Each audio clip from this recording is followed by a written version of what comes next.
老公以为我只是个家庭主妇，围着他和儿子转，实际上，这些年我用父母留下的第一桶金打下了1万身家。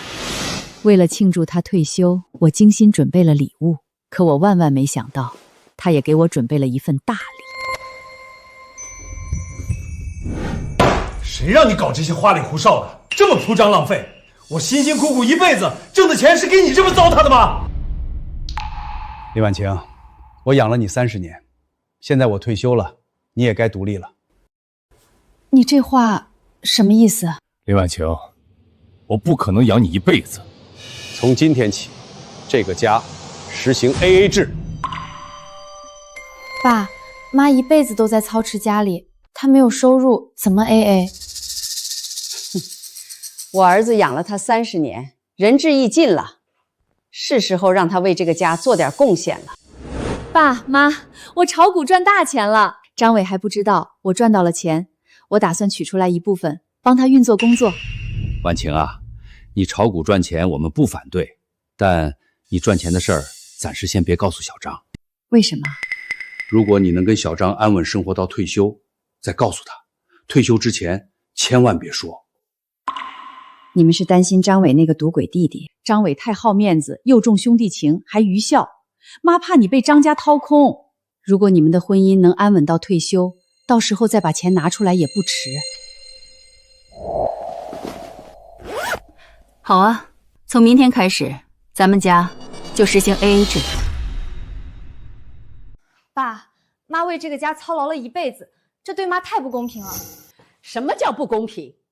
他在家里享福享了一辈子，要说不公平，也是对我儿子不公平。大哥就是心善，这要是我媳妇儿一天班不上，看我俩大耳刮子不抽她。原来我30年起早贪黑的付出，在他们眼里只是在享清福。张伟，你确定要 AA？ 当然，君子一言，驷马难追。物业、水电、煤气、买菜，我算过了，1个月撑死也就2000块。公平起见，这些开销一人一半。你明天给我1000块钱。爸妈都没收入，拿啥给你1000啊？他不是有套父母留给他的房子吗？租出去1个月2000块正好。这些年来，我工资8000，1个月生活费2000，1个月攒6000，最少也得攒个180万吧。结果到头来才存了10万块。怎么才10万？妈，爸挣的钱都花哪儿去了？张伟，你一个当领导的，连自己家的账都算不明白。这房子的贷款去年刚还完，你妈看病的进口药，你弟弟的生活费，这些哪样不需要钱？是啊，爸，家庭开支不是这么算的，有很多隐形开支的。那就更不能让他当寄生虫。寄生虫，我为这个家付出了30年，在张伟眼中，竟然只是一只寄生虫。知人知面不知心啊！好，我答应 AA， 避免日后扯皮。现在就把规矩立下，录个视频，儿子儿媳做个见证。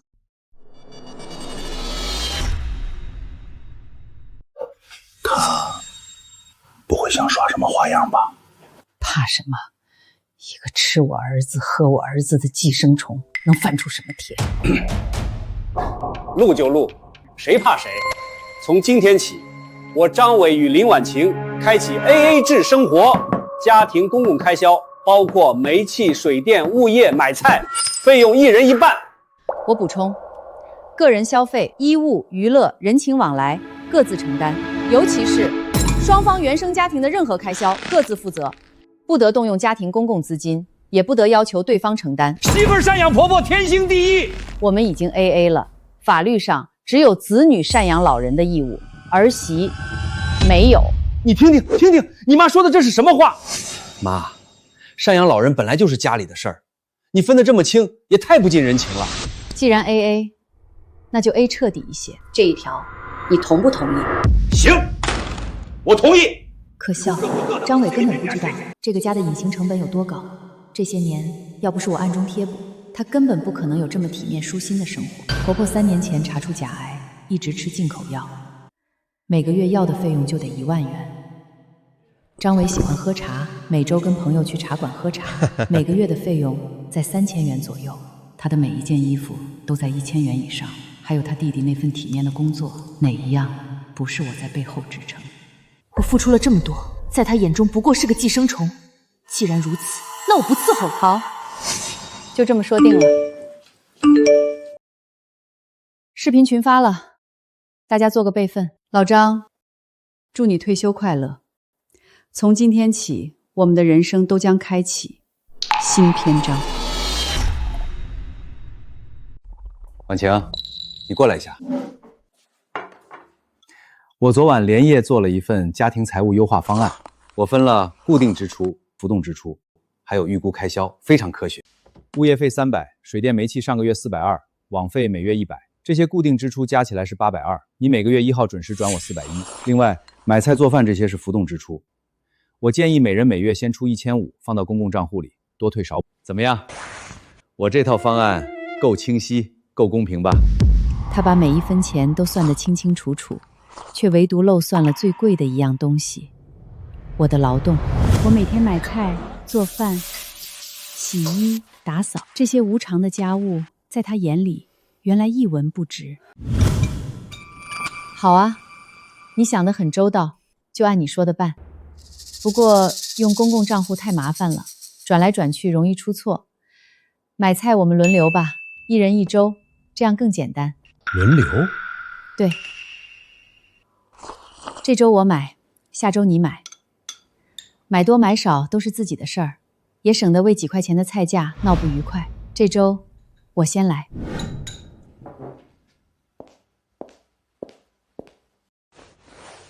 等等，我的早饭呢？我们的协议里可没包括我要免费为你提供烹饪服务。我熬的粥只有我自己的份，想吃2个选择，要么自己做，要么你向我买。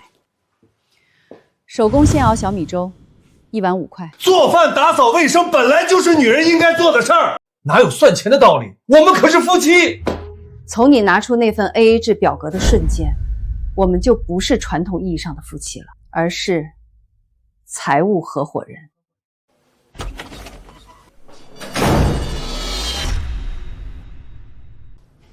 张伟，你不是总说女人要经济独立吗？很好，我现在就让你看看什么叫真正的价值核算。喂，林女士您好，是需要给您婆婆拿药了吗？不，从今天起，我婆婆的药，请通知她儿子自己来拿。另外，我预留在医院的那个支付账户，除了我本人，任何人不得再使用。您丈夫也不能用吗？不能。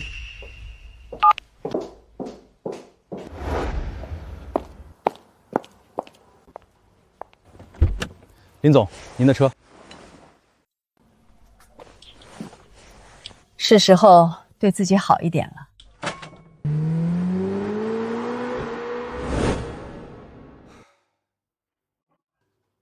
妈，林婉清她真是反了天了，煮碗粥要收我5块钱，老婆给丈夫做饭收钱，简直大逆不道。一个吃咱们家住咱们家的寄生虫，还真当自己是盘菜了。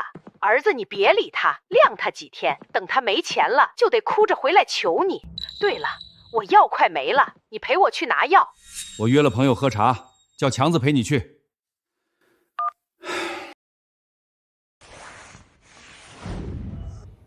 拿药。你好，请先去缴费，再来取药。什么？3个月的药费要3万块，这么贵？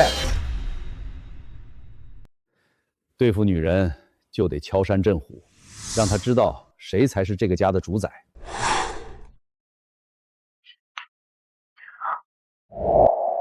我把我们俩的公共账户清空了，1分不剩。老张，这么做有点过了吧？毕竟是夫妻，伤感情。他连1碗粥都敢跟我要钱，我倒是要让他看看，离了我，他连屁都不是。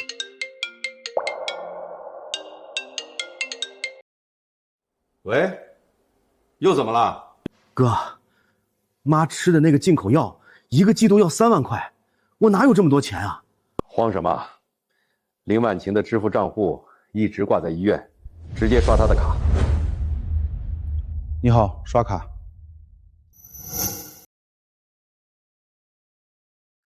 先生，不好意思，原先绑定的支付账户已经被解绑了。哥，林婉晴把医院的账户给解绑了，那卡用不了了。什么？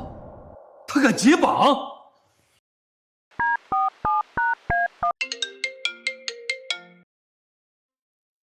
喂，林婉晴，你把医院的支付账户停了是什么意思？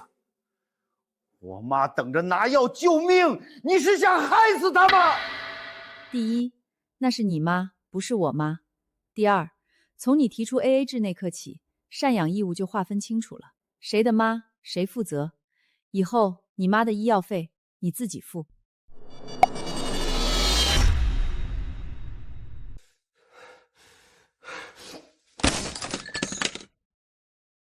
老张，要不跟嫂子道个歉，服个软，别搞什么 AA 制了，好好过日子比什么都强。就是啊，哥，嫂子这些年把家里打理得井井有条，对你妈也好，你还有什么不满意的？我供她吃供她穿这么多年还不够吗？而且强子的情况你们也知道，不争气，我这个当大哥的总不能不管他吧？你先把药买了。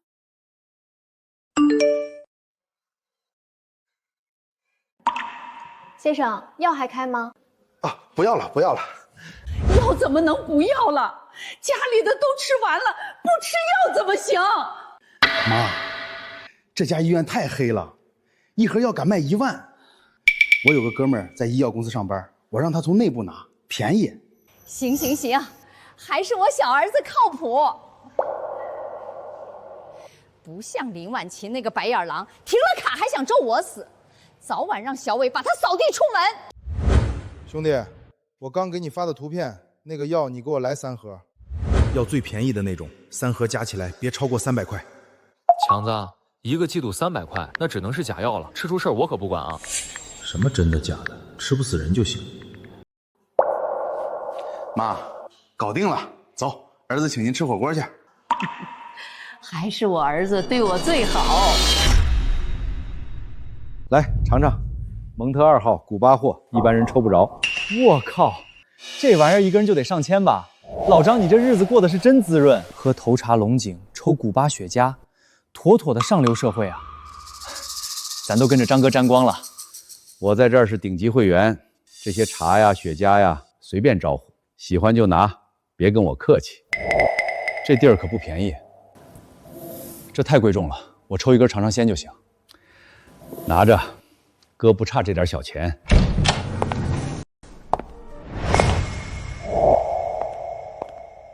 林总，您来了。那个，您先生和他朋友在风花雪月包间。张伟来了。是，刚到没多久。去，把张伟这5年来在茶馆所有的消费记录一笔一笔全都给我算出来。今天他离开之前，让他把账结清。林总，茶馆开业5年，张先生差不多每个月都来几次，每次消费少则几千，多则上万。这5年下来，账单至少几10万，真要让他一次性结清吗？对，结清，差1分钱都不准他走出这扇门。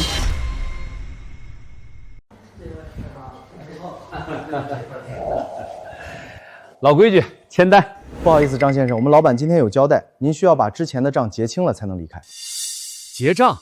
我在这里是顶级会员，你让我结账？先生，您的会员卡每年1000元，只包括包房的免费使用权。您在茶馆内的所有茶品、雪茄等消费都是需要另行计费的。这是您这5年来在本店的全部消费明细，请您过目，总计217500元。什么？你等会儿，林婉晴，这5年你他妈在茶馆1分钱都没付过。茶是你喝的，雪茄是你抽的，朋友是你请的，我为什么要结账？你是我老婆，有你这么当老婆的吗？我们现在是 AA 制合伙人关系，个人消费个人承担。还有事儿吗？没事，挂了。喂，林婉晴，操！你们这是黑店吧？喝个茶能喝出21万？张先生，春季的明前龙井，夏季的东方美人，秋季的武夷岩茶，还有您每次都点的古巴雪茄，账单上每一笔都清清楚楚。如果您不信，不结账就报警。那我们只能报警处理了。不能报警，穿的人模狗样的，原来是个吃霸王餐的。这家茶馆的茶叶和雪茄都是顶级的，价格自然不菲。没钱还学人家装大款。老张，这雪茄你还是退回去吧，太贵重了。别闹大了，太难看。你大小也是个单位领导。是啊，茶喝了，烟抽了，付钱天经地义。赶紧把钱付了吧，大家都看着呢。可是我没钱啊。我用东西抵押行不行？什么东西？这是我家的房产证复印件，先压在你们店里，等我凑够了钱再来赎。不就20多万吗？小意思，我随便卖套房就有了。还是老张牛逼，有实力。这是林总的婚前财产，他拿林总的房产来抵自己的债，脸皮真厚。我这套房虽然旧了点，但地段好，市中心，卖个50、60万不成问题，付你的茶费绰绰有余了。张先生，但这上面的名字不是你啊。她是我老婆，她的房子就是我的房子，跟你们说不着。你们老板呢？让他出来，我亲自跟他说。林婉琴，你最大的依仗不就是这套老破小吗？等我把它卖了，你没了收入，到时候还不是得像条狗一样回来求我？我们老板就在里面，您请自便。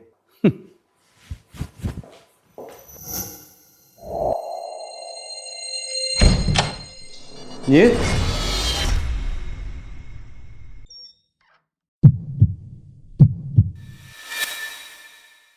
人呢？拿我的房子抵押还账，他可真想得出来。林总，除此以外，我还查到您的小叔子张强给您婆婆买了假药。假药？林总，资产转移还需要一些时间。我的建议是在正式离婚前，尽量不要掺和他们家的事儿，更不要暴露您的身份，以免结下生枝。行，听你的。张伟，我倒要看看，没了我，你们这个家会乱成什么样。抱歉，张先生，我们老板临时有急事，已经离开了。不过他特意交代，本店的消费恕不接受非本人名下资产的抵押。什么非本人？那是我老婆，我老婆的房子就是我的。根据法律，婚前财产归个人所有，您擅自动用他人房产做抵押，是违法的。什么？我养他30年，好吃好喝的供着，现在动他一点东西还犯法了？张先生，家庭主妇的家务劳动也是有偿劳动，她30年日复一日打理家事，维系家庭，请问您给她支付过工资吗？他不就干了点家务活而已，还想要工资？先生，请您结账。老张，什么情况？您是刷卡还是现金？我今天出门急，没带这么多钱，改天给你送来行不？抱歉，本店小本经营，概不赊账。没钱还装阔请客，丢人现眼。谁说我没钱了？我是出门急忘带了。我这台雅阁25万买的，先压你这儿。抱歉，先生，这辆车在二手市场最多值10万，您还欠本店11万7500元，您可以和朋友们周转一下。老张，我刚买了房，真没钱。兄弟，我老婆管钱严，这么多钱我真拿不出来。别看我啊，是你说请客我才来的，我可没钱。剩下的钱先欠着行吗？不可以。如果您今天没办法结账，我们只能报警处理了。别报警，我有钱。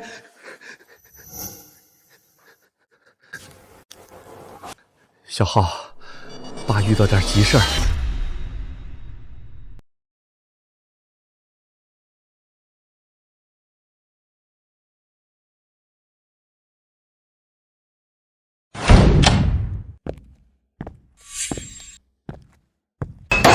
林婉晴，你为什么不结账？茶是你喝的，烟是你抽的，兄弟是你请的，为什么要我结账？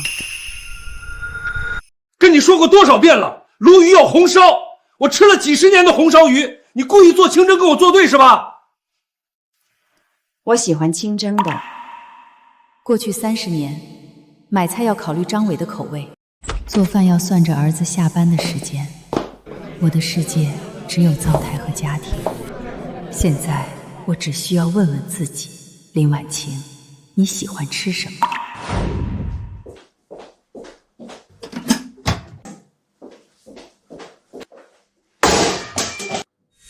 我的饭呢？我只做了1个人的量。我在外面忙了一天，回家连口热饭都吃不上，有你这么当媳妇儿的吗？忙着和朋友喝茶抽烟。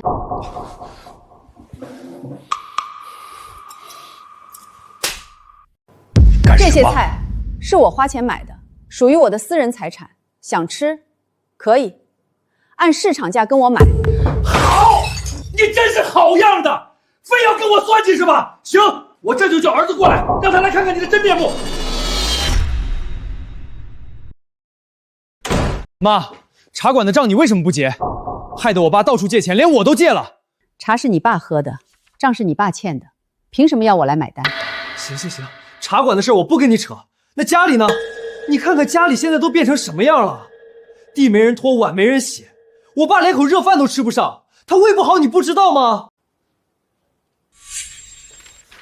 他想吃饭可以自己做。他要是什么都会做，还要你干什么？在你眼里，你爸娶我就是为了找个免费保姆？这30年是我爸在外面工作赚钱养着你，你才能在家衣食无忧。你现在甩手不干，把家里搞得乌旺瘴气，这不是在恩将仇报吗？白眼狼，你就是个白眼狼！既然你们爷俩这么想算账，那咱们就来好好算算。你奶奶的进口药每个月1万，家里的水电煤气物业费买菜日用品1个月至少4000，你1个月工资税后8000，就算不吃不喝也填不上这个窟窿。你以为这些年是谁在填补这个家？是我。你一个家庭主妇哪来的钱，就会往自己脸上贴金？就是啊，妈，别装了，这个家不一直都靠我爸养着吗？你除了做饭、扫扫地，还能干什么？我爸养条狗还能看家呢，养你图什么？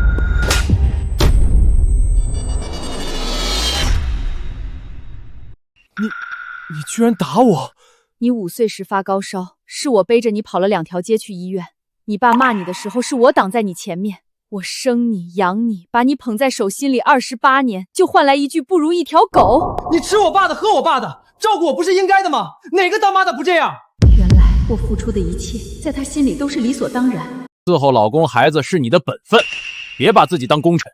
说白了，你就是这个家的寄生虫。你居然敢打我！妈，你疯了吗？你打我就算了，居然连我爸也打！你一个当老婆的打老公像什么话？滚！都给我滚！好，你好样的！咱们夫妻的缘分算是走到头了，你自己好好想想吧。儿子，咱们走。妈，你好好在家面壁思过吧，想通了就去给我爸道个歉。哼，一个寄生虫，不给他点教训，他都不知道这个家谁说了算。爸，您放心，她一个家庭主妇，离了咱们都活不下去，用不了1天，她就得哭着求您回来。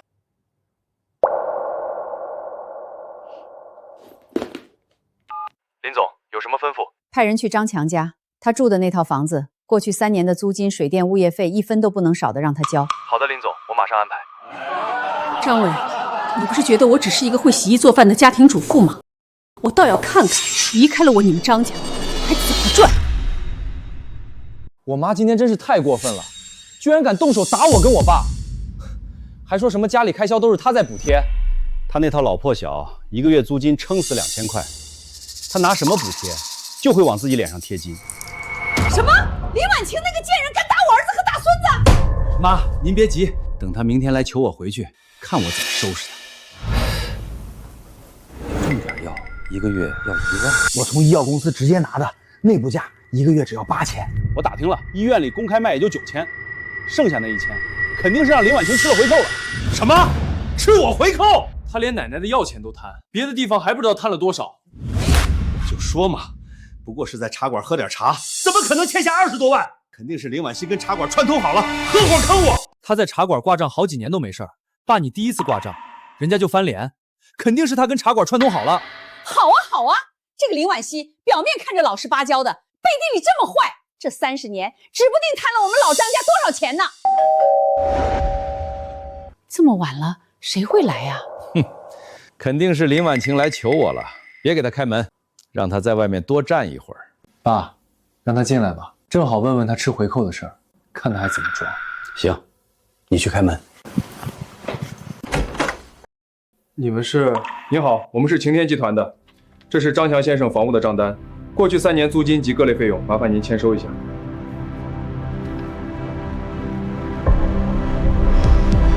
12万多。这3年你都没付过房租？房租一直都是林婉晴付的，你们找她去，找我干什么？先生，房子的租赁合同上签的是您的名字，我们只认合同。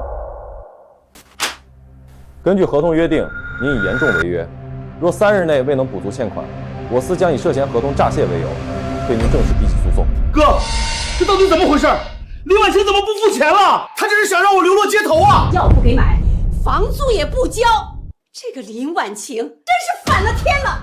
马上给她打电话。您拨讲的电话暂时无人接听。竟然敢不接我电话！张先生，我们只等3天，若3天后您还没交钱，我们法庭上见。不行，不能上法庭，你弟弟还没结婚呢，这事儿要是传出去，一辈子都毁了。哥，当初可是你说给我安排房子的，结果1分钱房租没付，这事儿是你的责任。阿伟，就12万，你先替阿强垫上。我没钱。你怎么会没钱？你1个月工资8000块呢！大哥，你不能不管我啊，我可是你弟弟。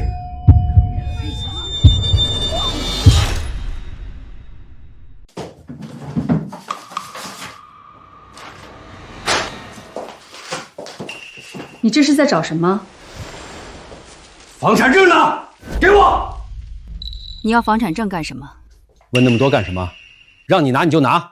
这套房子是我们的夫妻共同财产，你想用，总得告诉我是用来干什么吧？我拿去做个抵押贷款。又是为了你弟弟张强吧？你还有脸说？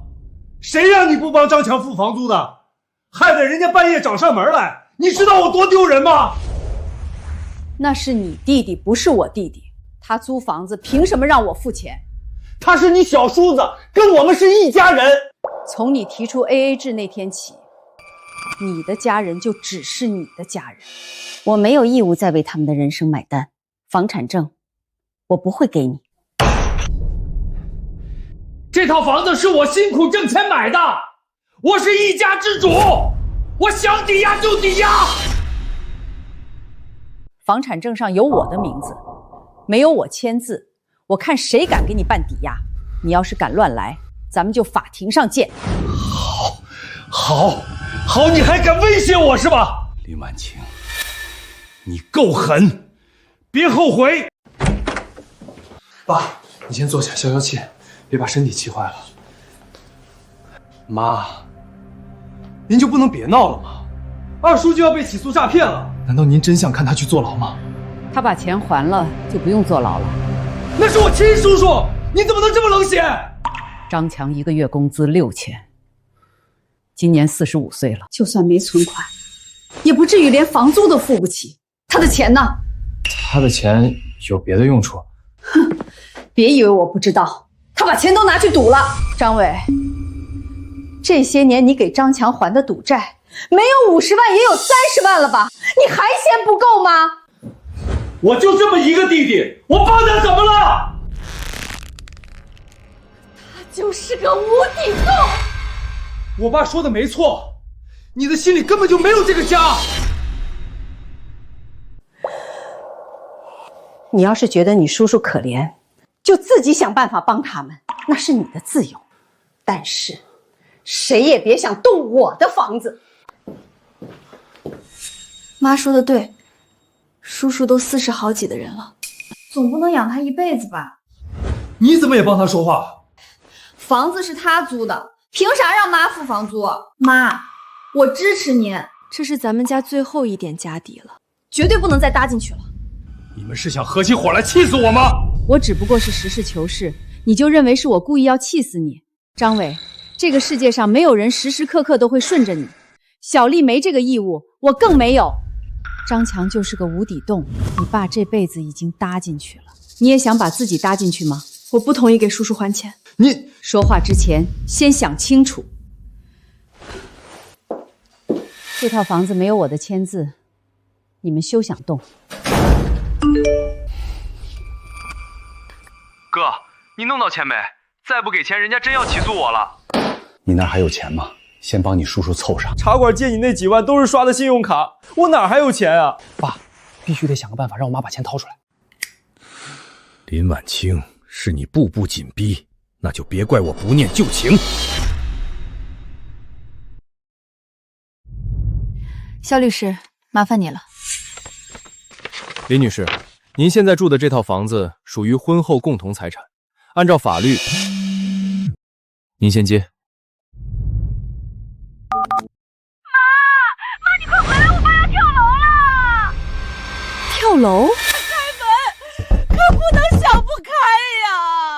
你要是走了，妈也不活了。妈，你可算回来了。爸把自己锁在屋里，怎么喊都不出来。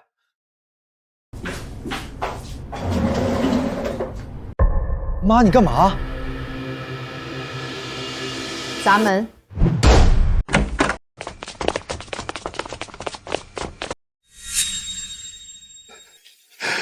都别过来！再过来我就从这里跳下去！爸，你别想不开啊！你站住！我养了他30年，30年啊！现在我退休了，他饭不做碗不刷，断了我妈的药，还把我们唯一的房产证藏起来。我怎么摊上这么个恶毒的女人？我活着还有什么意思？儿啊，你不能死啊！你死了妈可怎么办啊？哥，你别做傻事儿。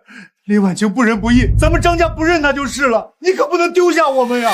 张伟啊，张伟，你体面了一辈子，现在为了帮你那个赌鬼弟弟，居然不惜演这么一出戏。娶了这么个恶毒的女人，就是，你看她那个样子，老公都要跳楼了，她竟然一点不关心，真没良心。大家都来看看呐，就是这个恶毒的女人要逼死我儿子。好啊，你跳啊！你现在就从这里跳下去！爸，你小心！李婉清，你这个毒妇，逼死老公苛待婆婆，你还是人吗？我是毒妇。今天我就让大家伙评评理。他弟弟张强，45岁，游手好闲，嗜赌成性。这些年，张伟替他还的赌债不下50万。我哥有钱愿意给我还，关你屁事儿！就在昨天，人家公司上门要求他支付3年的房租水电，他1分没给。现在，张伟就要卖掉我们唯一的房子，给他这个无赖弟弟还债。我不答应，他就跳楼逼我。大家评评理，到底谁毒？什么？他是伏地魔吧？摊上这么个老公，真是倒大霉了。张伟，你还要不要脸了？这房子是我儿子买的，他想怎么处理就怎么处理，关你们屁事儿！都给我滚！哥，他在这么多人面前让你成为笑柄，这家到底谁说了算？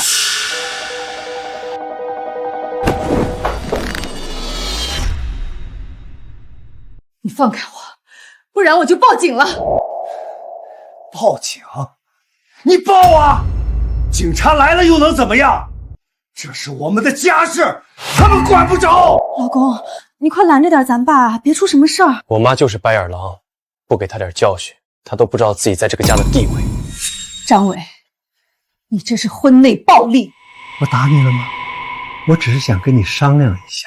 林婉晴，我再给你最后一次机会，把房产证交出来，我可以不追究你的过错。否则的话，我就跟你离婚，让你净身出户。你确定要离婚？怕了吧？怕了就把房产证交出来。好啊，那就离婚。妈，你闹够了没有？赶紧给我爸认个错。这30年，我伺候老小，操持家务，我为这个家付出的还不够吗？可你们呢？把我的付出当成理所当然，一次又一次拿我们的积蓄去填张强那个无底洞。是我在闹吗？是你们把我的忍耐一点一点消耗干净的。多大点事儿啊？不就是让你干点家务活吗？能有多累？还委屈上了。要不是我爸养着你，你能天天在家待着，风吹不到雨淋不着的？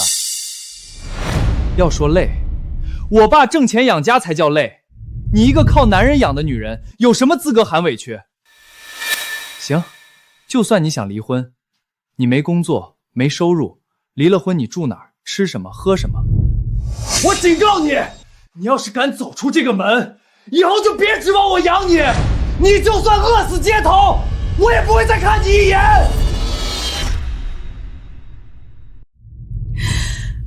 儿子，这是我最后叫你一声儿子。今天这个婚，我离定了。妈，我支持你，叔叔就是一个无底洞。你给我闭嘴，这没你说话的份儿。怎么没我的事儿？今天是你爸养你叔，明天是不是就轮到你养你叔？为了给他还债，连家都不要了，你们张家就是个无底洞！妈，离，必须离！好孩子，咱们明正举荐。林婉晴，我倒要看看你一个没工作、没收入的老太婆，离了我怎么活？放心，离了你们，我的日子会比现在好10000倍。张伟只以为我爸妈留给我的是一套老破小，他根本不知道那套房子早就拆迁了。当年分了3套安置房，后来我用这些钱投资，资产早就翻了几千倍。这套别墅本来是我给他准备的退休礼物，现在不需要。妈这次真是疯了，不就是拿房子抵押应个急吗？他竟然要离婚！别管他，更年期犯了，一个50多岁的老女人，离了我看谁还要她。我记得他爸妈好像给他留了套房子，一套老破小而已，1个月租金撑死2000块，够干什么的？那就离！这种不伺候老公、不孝敬婆婆的女人，不配当我老张家的儿媳妇。我儿子退休金8000，什么样的找不到？婚肯定得离，但我得想个办法，让他净身出户。接下来的1个月，我给自己放了一个长假。结婚30年，我还是第一次这么悠闲，不用看任何人的脸色。好球！我原本想好聚好散，可万万没想到，张伟会在离婚这天给我送上一份这么大的惊喜。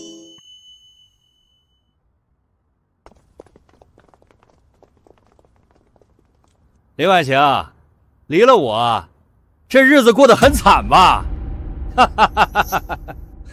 一把年纪来穿成这样，想勾引我爸跟你和好啊？晚了。说完了吗？说完了，就分割财产吧。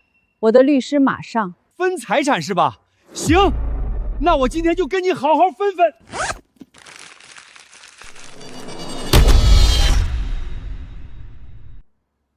这是什么？欠条。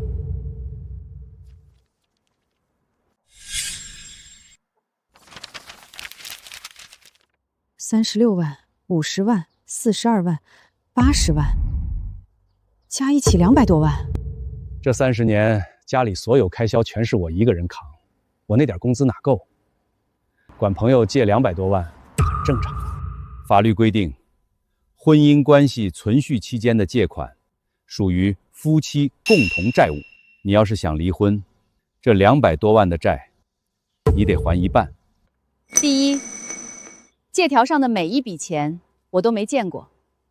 第二，借款除了欠条之外，还要有转账记录。如果没有记录，欠条是无法成立的。他们给的现金，就算是现金，也有取款记录。而且，婚姻关系存续期间，一方超出家庭日常生活需要所负的债务，另一方是无需承担的。你这200多万花在了哪儿？如果查不出来，你这行为就涉嫌诈骗。什么诈骗？我爸把钱都给我花了，我是你儿子，这找儿子，这算家庭开支吧？想离婚就得一起还债，不想还债还想分家产，没见过你这么不要脸的女人。大嫂，还钱吧。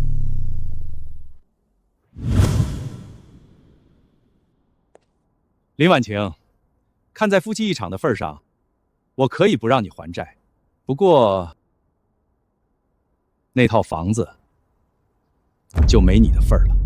原来这些欠条根本是他为了逼我放弃房子，自导自演的大戏。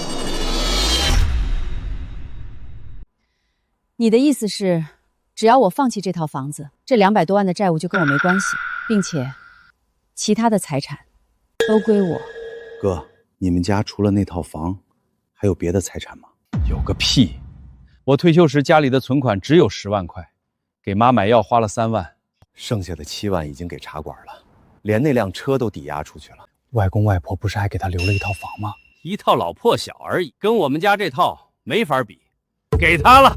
林婉晴，你无情，但我不能无义。那套老破小就留给你，免得你露宿街头，给我们张家丢人。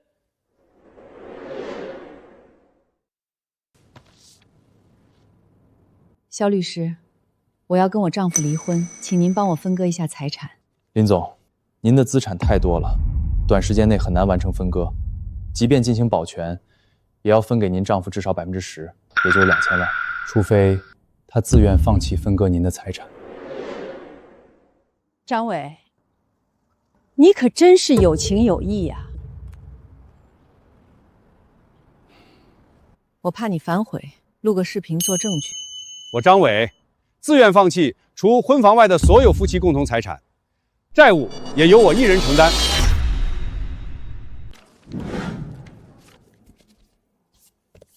30天离婚冷静期已经结束，二位确定要离婚吗？确定。确定。按照流程，我们需要对你们的财产进行公证。不用了，我们已经商量好了。你们确定不需要财产公证？不需要。他答应的这么痛快，该不会背着我藏了什么别的财产吧？还愣着干什么？赶紧签字啊！我昨天听人说，市重点小学要在小区旁边建分校，还要修地铁，房价马上就得翻倍涨。就按他说的，签字离婚。林婉晴，你可想清楚了，签了字儿，这房子可就跟你没关系了。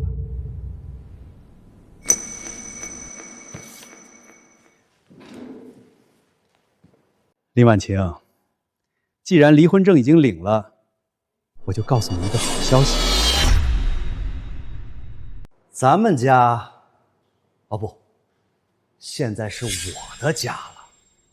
房价马上就能涨到500万，500万，听清楚了吗？500万，你1毛钱都分不到。500万，好多钱呢。后悔了，晚了。我倒要看看，离开了我爸，你要怎么活？大侄子，你妈不是还有一套老破小吗？再找个扫大街的工作，吃点馒头咸菜也能活着。林婉晴，从今天起，你不再是我们张家的人，入不了我们张家的祖坟。进张家的祖坟是能成仙吗？另外，后悔的人会是你。我会后悔，我。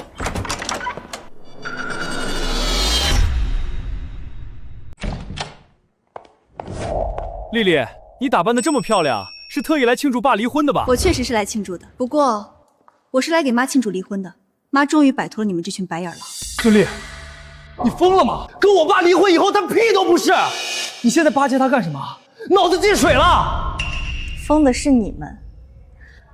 奶奶每个月的进口药费1万块，叔叔每个月的房租好几千，还有你，妈每个月给你4000块零花钱。你们就没想过，靠你爸那点工资够每个月的开销吗？那些钱全都是妈补贴的。这30年，你们吃他的，喝他的，到头来还要把他赶走，让他净身出户。不可能，他哪来的钱？你他妈放屁！他一个围着灶台转的黄脸婆哪来的钱？编！你再给我编！家庭妇女买得起爱马仕，买得起迪奥，买得起香奈儿。什么？你这身儿是他给你买的？没错。骗鬼呢！他连自己都养不活，哪来的钱给你买名牌？爱马仕、迪奥，说不定是高仿假货呢。地摊上100块能买一身。对，这些肯定是高仿的。一个连班都没上过的家庭妇女，也配说补贴这2个字儿？我妈的药才吃了1年多，小浩毕业后也没拿过家里的钱。哼，你不就是有一套老破小，一个月能租1-2千块钱，还真把自己当富婆了？那套房子早就拆迁了，我靠着拆迁款在股市里赚了很多钱。你经常去喝茶的那家茶馆就是我开的。爸，他不会真是富豪吧？哈哈哈，富豪，他懂什么叫 K 线吗？懂什么叫行情吗？我单位的老领导炒股都赔了几百万，他比我老领导还厉害。就他买个菜都要算半天账，还炒股，我看是在梦里炒的吧？你找孙玲来演这么一出戏，不就是想让我们后悔吗？做梦！你这辈子全靠我爸养着，离了这个家，你连狗都不如。张浩，她是你妈，你还有没有良心？你敢打我！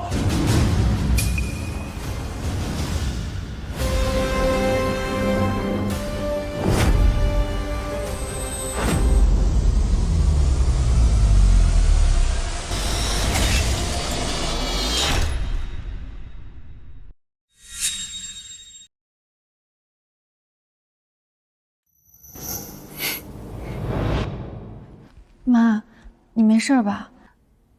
没事。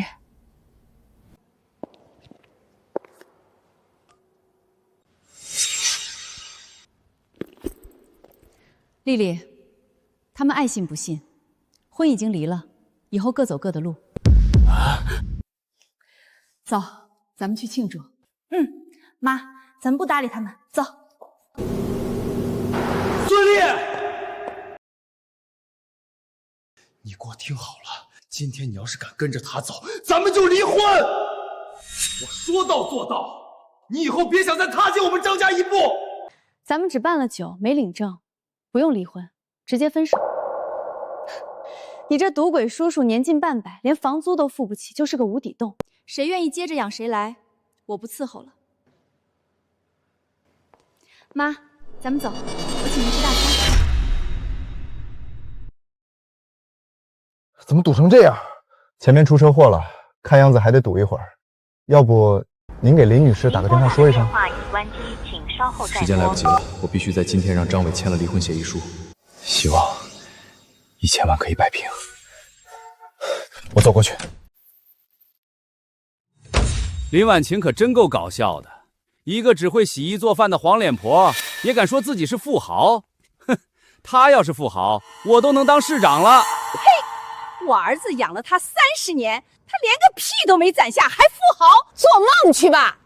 最搞笑的是，居然还有人信。你好，张伟先生。你是？您好，我姓肖，是林婉晴女士的代理律师。今天过来是想跟您商谈一下您和林女士的离婚财产分割的事宜。律师？财产分割？这个贱女人居然还请了律师，当了一辈子寄生虫，吃我儿子的，喝我儿子的，现在离婚了，还想从我儿子身上再捞一笔，做梦！甭跟他废话，林婉晴休想再分走1分钱，让他滚！小绿，张家人的脸色不太好看啊，估摸着1000万摆平不了，尽量控制在1000万，实在不行也可以让一点。张先生，我们找个地方谈一下离婚事宜吧。哼，告诉张伟先生，只要你同意离婚，林女士愿意给你1000万。你说什么？林婉晴给我1000万？她是嫌弃少吗？相比林女士几个亿的资产，1000万的确不多。我们尽可能的往下谈。听到了吗？林婉晴要给我1000万，她能拿出1000万，津巴布韦币吗？孙婷穿一身假名牌来充阔 life， 现在又不知道从哪个劳务市场雇了个律师。说吧，林婉晴给了你多少跑腿费？200还是500？值得你这么卖力陪她演戏装大款？你们不知道林女士的是富豪？就她还富豪，也不撒泡尿照照自己？赶紧滚！别在这儿招摇撞骗！再敢胡搅蛮缠，我立马报警，把你们这群骗子全都抓起来！小吕，他们好像的确不知道林总的真实身份，而且他们已经领完离婚证了。张伟先生，我确认一下，你们的离婚协议已已经正式签署生效了。白纸黑字，手续齐全，家里那套房子归我，剩下的破烂全归他。他林婉云净身呼呼。这就离了，没有做财产分割？哼，分割什么？他有资格分割吗？他做了30年的家庭主妇，没资格拿我的房子。你笑什么？几个亿的资产他们不分，居然抢这一套破房子。什么几个亿？这些都是林女士的资产，光是房产就有50多套。不可能，这不可能！原本林女士顾念你们30年夫妻情分，准备了1000万当做离婚补偿。不过现在你们1分钱没要就把离婚证签了，1000万省下了。你放屁！他要是真有50多套房产，他还能每天在家整天洗衣做饭、端茶倒水伺候人？你编谎话能不能过过脑子？洗衣做饭、端茶倒水不是伺候人，而是林女士爱你们，把你们当成至关重要的家人，她甘愿为家庭付出和奉献。可惜你们把她付出的一切当成了理所应当，甚至合起伙来欺负她。你们真是猪狗不如！爸妈是不是真的？你他妈才猪狗不如！林婉晴真这么有钱，尾巴早就翘到天上去了。哥，你见过哪个亿万富豪蹲在地上擦马桶的？戏演的挺全啊，连假房证都准备好了。不过看清楚，离婚证手续齐全，我和林婉晴彻底断干净了，再无半点瓜葛。你回去转告林婉晴，就算她在外面穷死、饿死、冻死，也别想着回头求我。我张伟绝不多看她一眼。哼！转告你们那位亿万富婆，别再来我们张家面前碍眼。真期待他们知道真相那一天。大哥，房子到手了，咱们是不是该去办抵押贷款了？去银行。银行办贷款太慢了，又要查征信，又要审批，少说半个月。晴天公司办事效率极高，不压价，不拖沓，当天办理，当天就能拿到全款。行，那就去晴天公司办。哇塞，妈，这是你的公司啊，这么气派！这只是我的其中一家公司，这种规模的公司我有4家。我原本是想把这家公司给小浩的，可惜他被道德绑架蒙蔽了双眼，早晚有一天会看清真相的。到那时他会哭着回来给妈道歉的。或许吧，不过也无所谓了，有没有他这个儿子对我都没什么影响。进去吧。看起来规模不小，应该挺靠谱。晴天公司可是咱们市最大的抵押贷款公司，听说老板是个身价几十亿的富婆，那实力杠杠的。一个女人能做到几十亿身家，这么牛逼？那当然，这才是真真正正的顶级富婆，可不是某些人那种只会找演员装阔、满嘴吹牛的假亿万富翁。提她干嘛？扫兴！去办抵押吧。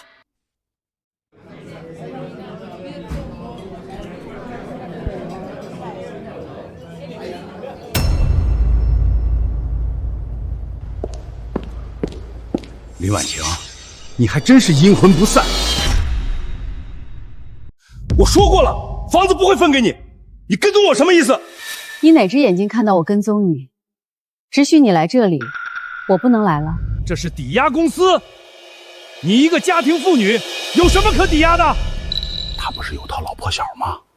林婉晴，我都替你可怜，就你那套不值钱的老破小，能抵押出几个钱？顶多20-30万。等花光了，我看你没收入、没依靠，接下来怎么活？这家公司是妈开的。对，公司是林婉晴开的。房子几十套，公司好几家，亿万富婆，厉害死了！丽丽说的没错，这家公司就是我开的，晴天的晴就是林婉晴的晴。林婉晴，之前我还真没发现，你竟然是个这么爱慕虚荣的女人。先生您好，我是这里的经理，请问有什么需要帮助的吗？我要办抵押贷款。好的，先生，这边请坐，我为您办理。林婉晴，我早就说过，这套房子我想抵押就抵押，没人能插手。抵押房子给弟弟还债，还以为自己很伟大。我们是一家人，你以为谁都像你这个白眼狼？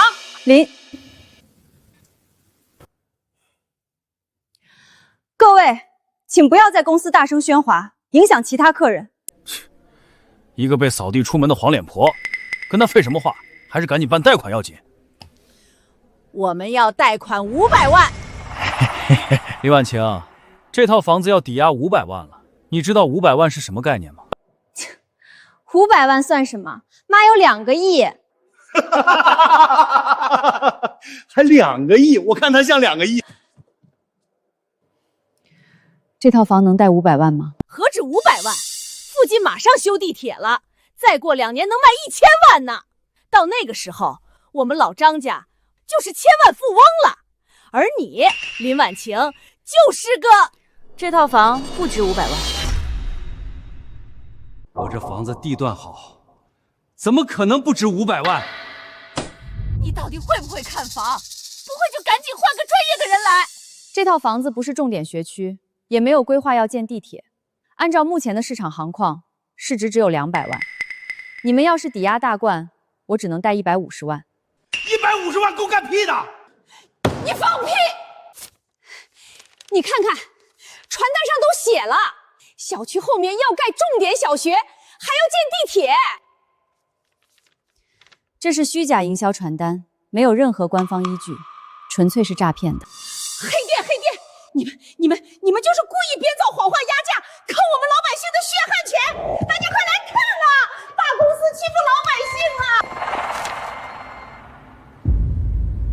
大公司欺负老百姓啊！大妈，你别喊了，这传单确实是骗人的。地铁公司早就出公告了，7号线根本不从你们楼下走，你们是不是被人忽悠了？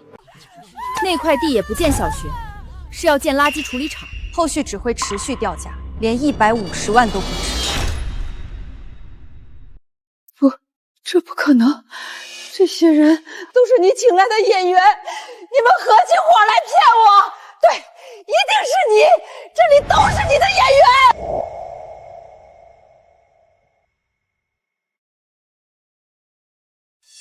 你自己看，小区后面要建垃圾场，这房子还能有人买吗？林婉晴，你早就知道房子会大跌价，对不对？你知情却故意不说，就是存心看我的笑话。房子升值涨价的时候，你们独占好处；如今房价贬值，你反倒理直气壮来怪我。张伟，你哪来的脸？涨价的时候把我妈一脚踢开，掉价了又想赖上她，天底下哪有这么好的事儿？大哥，快把房子抵押了吧，等垃圾场盖起来，咱们连150万都贷不了了。对，帮我们办手续。不好意思，先生，您这套房现在不值150万了，我只能给你80万。你们这是趁火打劫！刚才还能贷150万呢，现在就80万了！你们是开公司还是黑社会啊？刚才我不知道，小区要建垃圾场，等垃圾场盖起来，臭气熏天，噪音轰鸣，房子还得掉价。今天我可以给80万，但明天就只能给60万了。先生，要贷吗？你们这是趁火打劫！把你们老板喊来，我要跟你们老板说。对，把你们老板喊来。我们老板在这里。哪儿呢？他在这里。这位就是晴天公司的老板。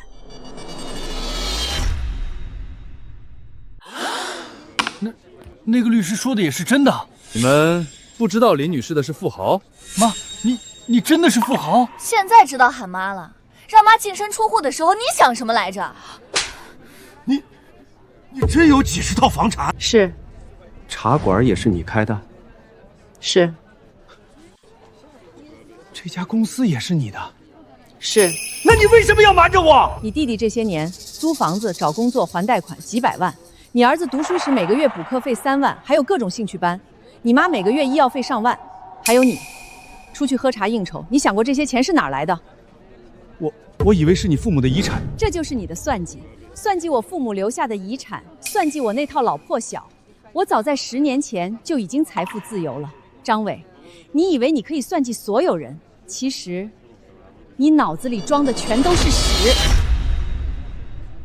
林婉晴，你是张家的儿媳妇，你赚的钱有我们张家的一半。确实有一半是他的，但签字时你们说了房子以外的全部财产都归我，而我的资产有足足2个亿。2个亿，2个亿。那你怎么了？你醒醒，快醒醒啊！妈，你醒醒，你别吓我，快送医院！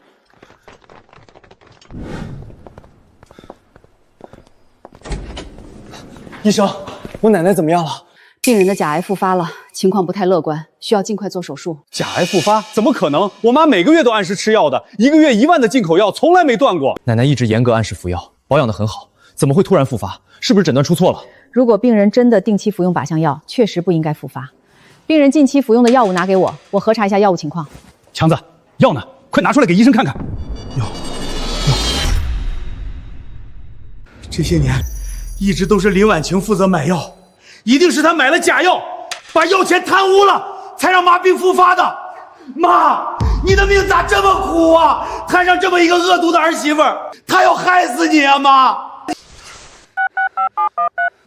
喂，林婉晴，你他妈竟然给我妈买假药，你还是人吗你？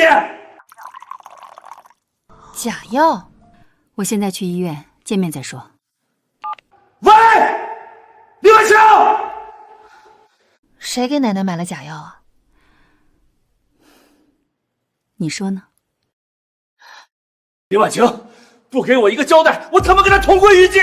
妈之前对奶奶挺好的，吃的喝的都用的最好的，而且她也不差钱，没必要买假药啊。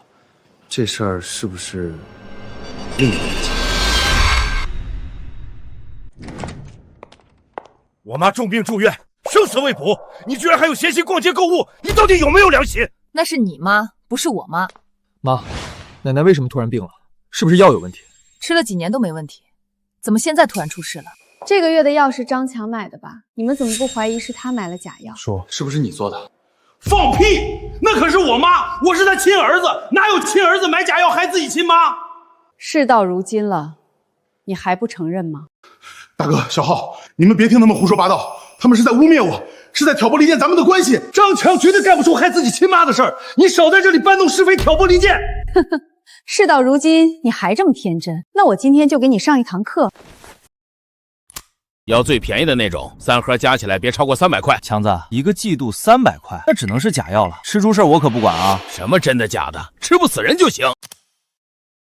这堂课的名字就叫愚昧，而你愚不可及。你干了什么？你他妈干了什么啊！不是这样的，聊天记录是假的。我是妈亲儿子，怎么可能做这种大逆不道的事儿？用不用我现在给他打个电话，让他当面跟你对质？别打！叔，奶奶从小向着你，她把好的东西都留给了你，你给她买假药，你的良心被狗吃了吗？你平时贪点小钱就算了，可那是妈的救命药，你竟然……大哥，我错了，我真的知道错了。我一时糊涂贪小便宜，真的没想过会让妈病情复发。可现在妈已经病倒了，你追究我的责任也没意义啊，还是先凑钱给妈治病要紧。等妈好了，你打我骂我都行。我怎么会有你这种弟弟？交代完了，我们走。现在后悔了，晚了。爸，要不你给妈服个软吧？让我给她服软？做梦！别以为我离开他就赚不了了。我张伟这么多年，在单位大小也是个领导，交的朋友多了去了，借点钱周转还是没问题的。对，我大哥人脉广，只要他开口，一个手术费算什么？500万都能借来。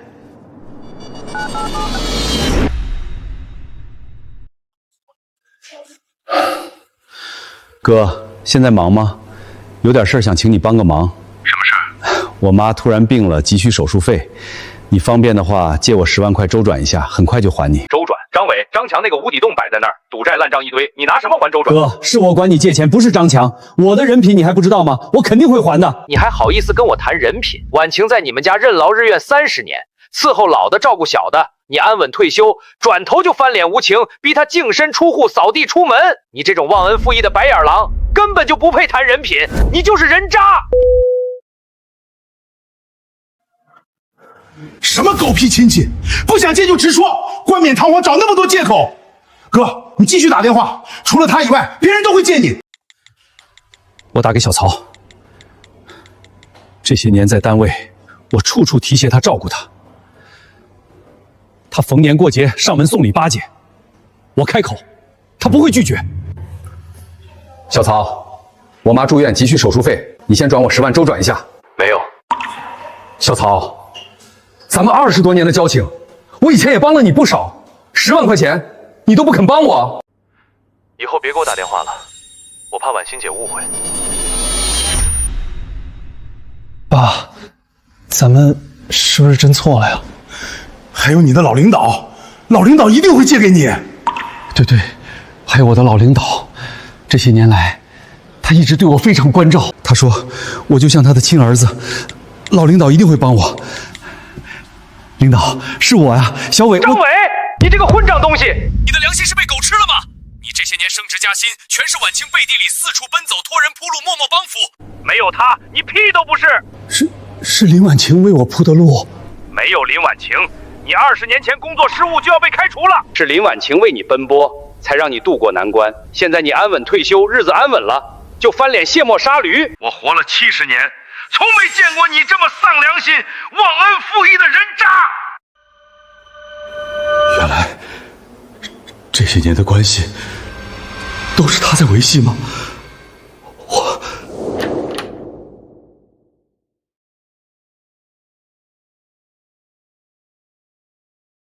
赶紧去做饭。婉晴，我来。不用了，领导，你们聊，我去做饭。你这辈子最大的福气啊，就是娶了婉晴这个好媳妇儿，以后可得好好待她啊。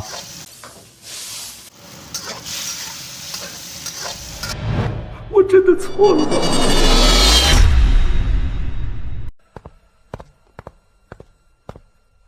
先生，请问谁去把手术费交一下？我现在没有钱，能不能给我点时间？行，尽快吧，病人拖不起了。妈的病耽误不得，咱仨先凑凑，把医药费交上。你们俩现在手里有多少钱？茶馆结的钱我都是透支的信用卡，这是妈送我的，按现在的金价能卖3万多块钱吧。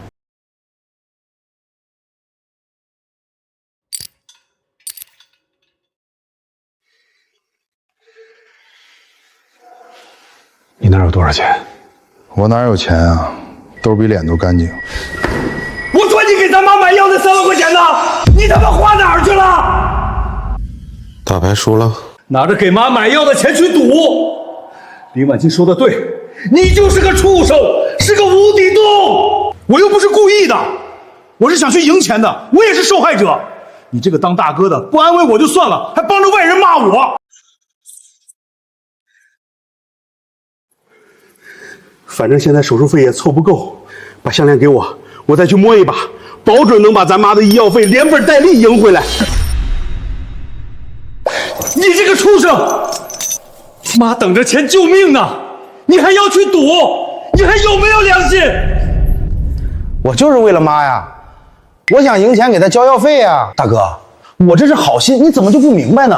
那要是输了呢？输了怎么办？那就是我倒霉呗。赌嘛，有赢就有输，很正常。你，大哥，其实想帮咱妈凑医药费，太简单了，就看你能不能拉下这张脸了。我已经落下脸去借钱了，堂哥、小曹、老领导，没一个人借，你还想让我去求谁？那群穷逼，你管他们借肯定借不到啊，一个个抠得要死，巴不得你倒霉呢。那你说找谁借？林婉晴。大哥，你想啊，林婉晴身价几10亿，这些年还天天给你洗衣做饭、端茶倒水，是因为什么？什么？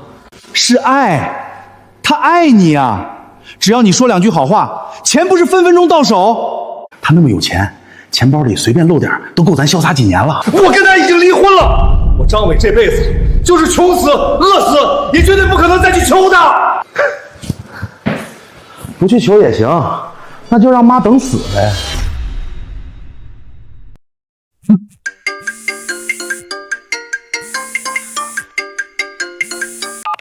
张浩先生，您的信用卡账单已经逾期，请尽快还款，否则将影响您的个人征信，并可能……行了行了，我知道了，催什么催？我会还的。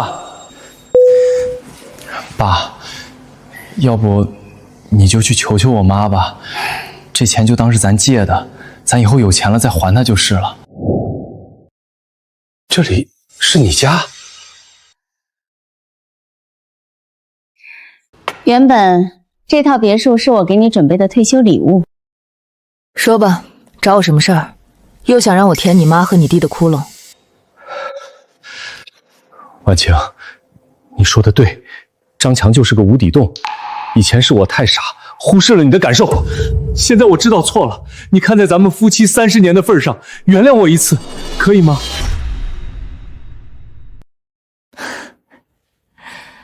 夫妻30年的感情，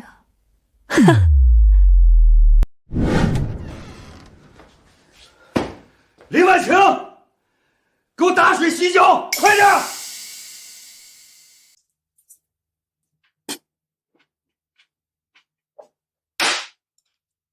菜弄得这么咸，你想齁死我啊？车里坐不下这么多人，你自己走回去吧。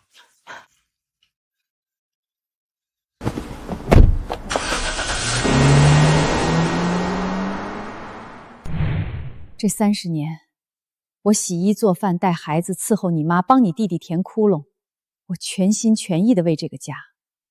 可我得到了什么？我得到的是你的 AA 制，是被你算计着净身出户。你们理所应当的享受着我的付出，在你们眼里，我从来就不是家人，就是个免费的保姆，就是个外人。婉晴，我妈就是个农村妇女，读书少，见识短，你别跟她一般见识。你妈读书少，没见过世面，可你呢？你大小也是个小领导，是个体面人，你也不懂。你不是不懂，你是愚孝到家，拎不清是非，一辈子甘愿吃亏，掏空自己，掏空家庭，死心塌地去填你弟弟那个无底洞。我只是想当个孝顺儿子。你这不是孝顺，你是蠢，是盲目心软，是非不分。以前是我糊涂，是我拎不清，从今往后家里所有收入全都交给你保管，你就原谅我这一次，最后给我一次机会好不好？牺牲别人的付出，去成全你的所谓情谊，你这叫孝顺外包。还有你那根深蒂固的封建思想，觉得我们女人就该围着你们张家，围着你们男人转，无条件付出，无条件退让。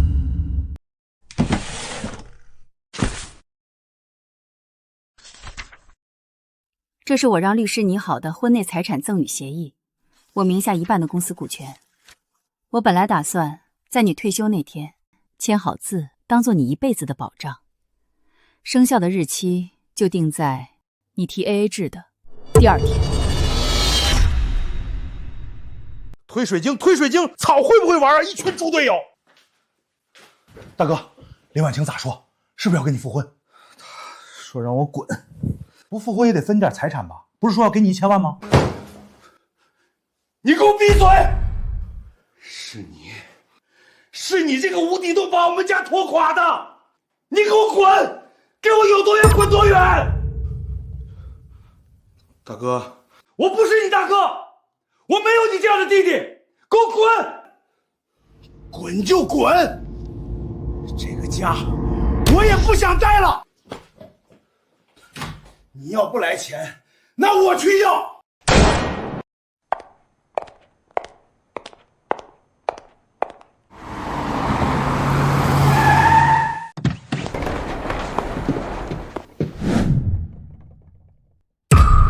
张强，你疯了！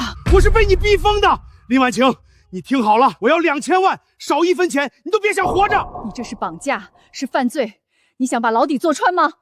坐牢，我已经一无所有了，坐牢和死有什么区别？倒是你，身价几十亿的大富豪，命总比我值钱吧？我告诉你，我现在什么都不怕，你不给我钱，咱们就一起死！来呀，救命啊！你喊呀，喊破喉咙也没人来救你！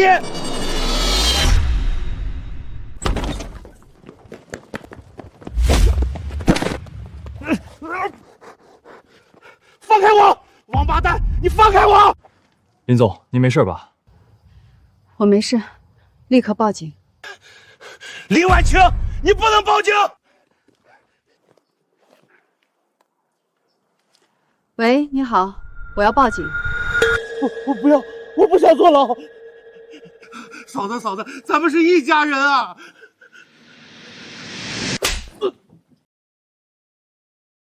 咱们从来都不是一家人。阿强呢？他怎么没来接我啊？他绑架林婉晴，被抓了，进监狱了。什么？进监狱？林婉晴那个丧良心的，他怎么能抓阿强呢？那可是你的亲弟弟啊！你快去找他，让他撤案，把阿强赶紧放出来！张强，张强，你的心里就只有张强，你有没有考虑过我？考虑过小浩？为了帮张强填无尽的赌债窟窿，我跟婉晴离了婚。为了给你凑钱治病，我把唯一的房子都卖了。还有小浩，孙玲跟他分手了，好好的一个家妻离子散。现在我们爷俩一无所有，连个住的地方都没有。妈，这就是你想要的结局吗？你是不是要把我们父子俩也逼死才甘心？和张伟离婚后，我把更多的时间和精力投入到我热爱的事业中。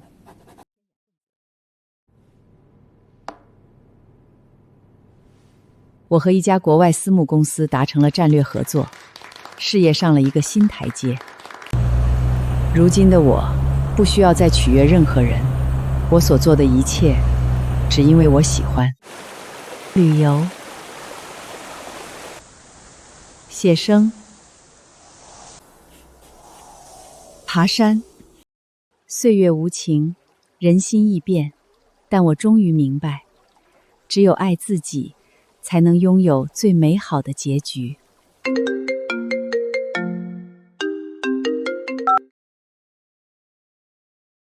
婉晴，明天我们几个约好了去江南古镇写生，你去不去？去，当然去。